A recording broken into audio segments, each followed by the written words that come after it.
नमस्कार, एक बार फिर से आप सभी का स्वागत है। इस वीडियो के माध्यम से मैं बहुत यूजफुल जानकारी आप लोगों के साथ शेयर करने वाली हूं जो 340 सीआरपीसी पर आधारित है, जिसमें अगर आपका पार्टनर चाहे पति या पत्नी दोनों में से कोई भी हो, अगर अपनी इनकम एफिडेविट झूठी फाइल करता है मेंटेनेंस केस में, तो आप उसके खिलाफ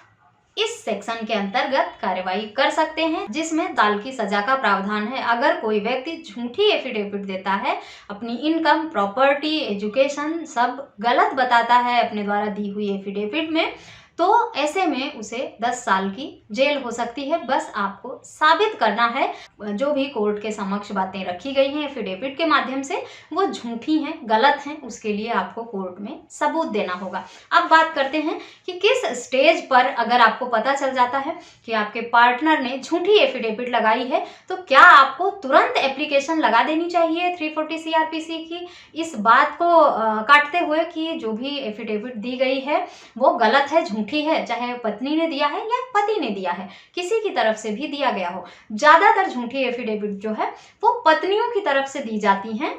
अपने आप को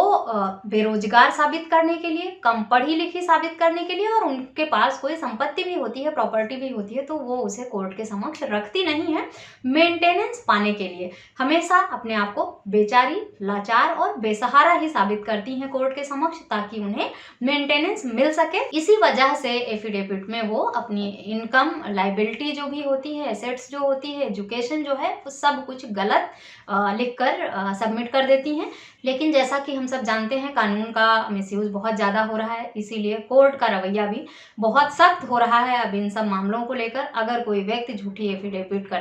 देता हुआ पाया जाता है और उसका पार्टनर इस प्रूफ के साथ कोर्ट में एप्लीकेशन लगाता है कि जो भी जानकारी दी है उसके पार्टनर ने वो गलत है, झूठी है, और सच क्या है इसका प्रूफ भी देता है या कैसे साबित करता है वो, और उस बात को झूठा साबित करने के लिए वो कोर्ट के समक्ष प्रूफ भी दे देता है, तब ऐसे में झूठा एफिडेविट देने वाले के खिलाफ आईपीसी के सेक्शन 340 के अंतर्गत कार्रवाई हो जाती है। लेकिन इस बात का ध्यान रखें कि कोर्ट के समक्ष जब तक आपके पास सबूत ना हो, प्रूफ ना हो कोई सामने वाले की बात को झूठा साबित करने के लिए, तब तक आप सीआरपीसी के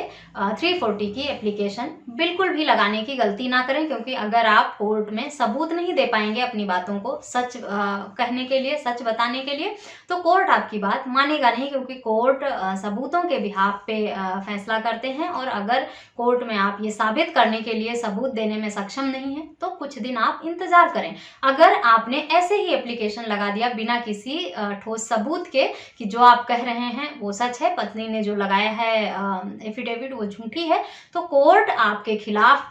कार्रवाई कर सकती है, आपके अगेंस्ट ऑर्डर भी दे सकती है और आप पर फाइन भी लगा सकती है, जुर्माना भी लग सकता है। इसीलिए पहले सबूत तैयार करें, उसके बाद ही सीआरपीसी 340 की एप्लीकेशन लगाएं। इनिशियल स्टेज पर ही जब आपकी पत्नी ने एफिडेविट फाइल किया है, उसी समय आपके पास अगर प्रूफ है आपकी पत्नी द्वारा दी गई एफिडेविट को गलत साबित करने के लिए, तब तो आप तुरंत एप्लीकेशन लगाएं और साथ में जो प्रूफ है आपके पास उन्हें लगाकर साबित करें। लेकिन अगर आपके पास सबूत नहीं है तो आपकी पत्नी द्वारा जो फाइल किया गया है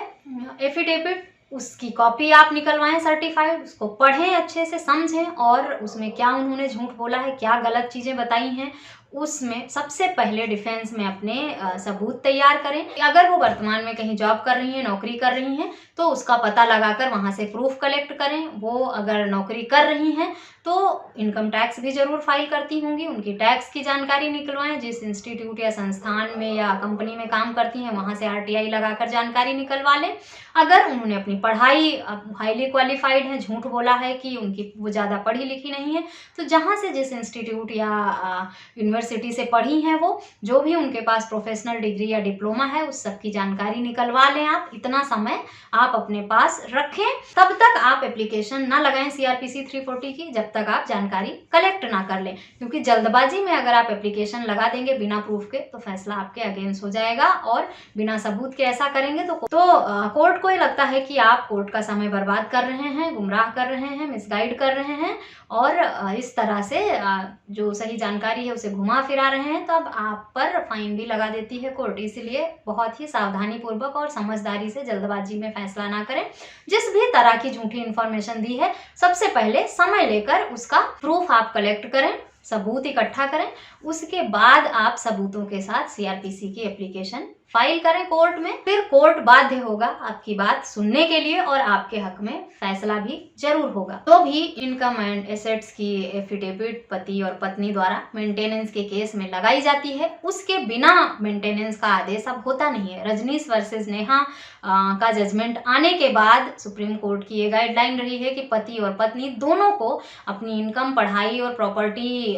की जानकारी कोर्ट के समक्ष रखनी होती है। और जब दोनों अपनी अपनी जानकारी कोर्ट के समक्ष रखते हैं सारी, उसके बाद ही आर्गुमेंट होने के बाद कोर्ट ये डिसाइड करता है कितना मेंटेनेंस या इंटरिम मेंटेनेंस के रूप में पत्नी को आदेश दिया जाए कोर्ट से। और जब गलत इंफॉर्मेशन कोई एक देता है दोनों में से, तो उनका दूसरा पार्टनर जो है वो उसका विरोध करता है और सच क्या है वो जानकारी कोर्ट के समक्ष रखता है। जो भी एफिडेविट लगाई जाती है उसमें डिक्लेरेशन नीचे लिखा होता है और जिसमें ये साफ साफ लिखा रहता है कि इसमें दी हुई सभी जानकारी सही है, कुछ भी झूठी जानकारी नहीं दी गई है। जो भी बताया गया है एक एक शब्द सच है। साथ ही ये भी लिखा रहता है कि फ्यूचर में किसी भी तरह का बदलाव होगा अगर, तो उसे कोर्ट में अपडेट किया जाएगा। और झूठ बोलने, गलत जानकारी देने पर कंटेम्प्ट ऑफ कोर्ट माना जाएगा और खिलाफ उन पर कार्रवाई किया जा सकता है, जिसमें 2 साल तक की सजा का प्रावधान है। इसीलिए झूठी एफिडेविट देने की गलती नहीं करनी चाहिए पति या पत्नी दोनों में से किसी को भी, क्योंकि ऐसी गलती करने पर उनके खिलाफ सीआरपीसी के सेक्शन 340 के अंतर्गत एक अलग से मामला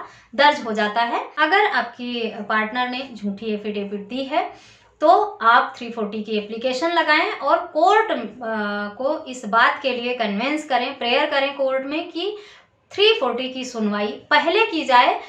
उसके बाद ही मेंटेनेंस के केस में सुनवाई करके फैसला किया जाए, क्योंकि पत्नी ने झूठी इंफॉर्मेशन दी है। और जब तक ये साबित नहीं हो जाता है 340 में जो भी गलत जानकारी दी गई है, तब तक मेंटेनेंस केस पर किसी भी तरह का फैसला ना सुनाया जाए। इस बात का अनुरोध आप कोर्ट से कर सकते हैं, क्योंकि कई बार ऐसा होता है कि 340 की एप्लीकेशन पति लगाता भी है लेकिन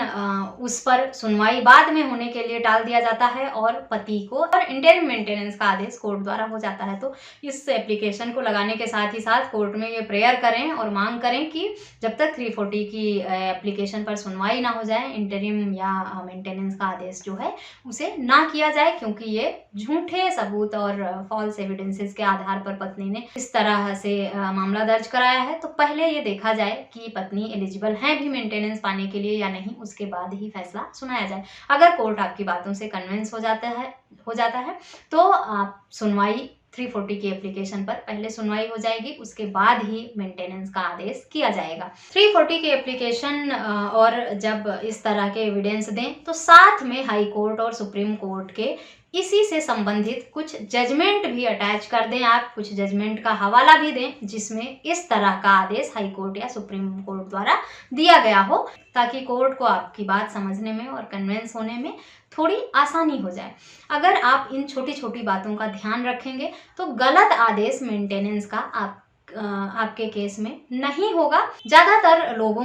के केस में जो मेंटेनेंस का आदेश गलत हो जाता है वो इसीलिए होता है कि शुरुआती दौर में लोग कई बार लापरवाही कर लेते हैं या उन्हें सही से जानकारी नहीं होती है या अपना पक्ष साबित नहीं कर पाते हैं। आरटीआई लगाकर कैसे जानकारी प्राप्त करनी है या आपको किस तरह से एविडेंस क्रिएट करने हैं, इसकी जानकारी अगर आप चाहते हैं तो आप इस पर मैंने पहले से ही वीडियो बना रखा है, एक बार उसे जरूर देखें ताकि आरटीआई लगाकर जानकारी कैसे ली जाती है ये भी आप अच्छे से समझ सकें। आशा करती हूँ ये जानकारी भी आपके लिए यूजफुल होगी। इस तरह के किसी अन्य टॉपिक पर भी अगर आपके कुछ सवाल हैं तो मुझे ईमेल, व्हाट्सएप या कमेंट करके ज़रूर पूछें। इस वीडियो में बस इतना ही, मिलते हैं नेक्स्ट वीडियो में, तब तक के लिए थैंक यू एंड बाय।